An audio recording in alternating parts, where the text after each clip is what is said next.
Hi guys, welcome back again to my channel. So dugay kita or tagal natin hindi nakapag-upload as in.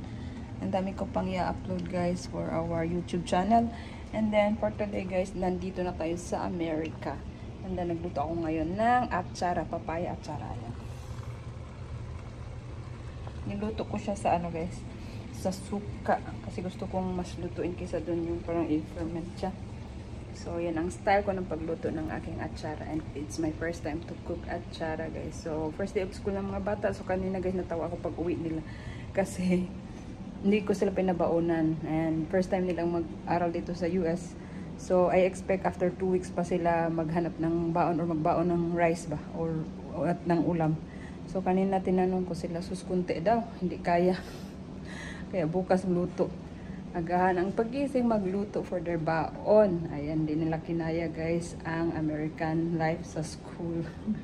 Kailangan magbaon guys, pero they love their school guys. Nag-enjoy sila. Kahit first day pa ng school. So, yun. Yun ang maganda guys. At hindi sila nahihiya. Okay sila sa kanilang school. So, yan guys. So, yung bunso ko is middle school. Yung eldest ko is high school na junior. Yan. So, that's it for today.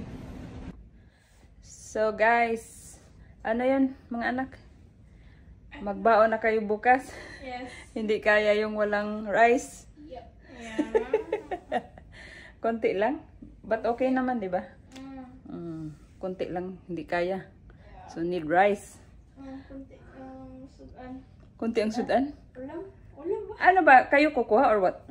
Yeah, we're the ones getting it. But bakit small lang kinuha mo? That's really it lang.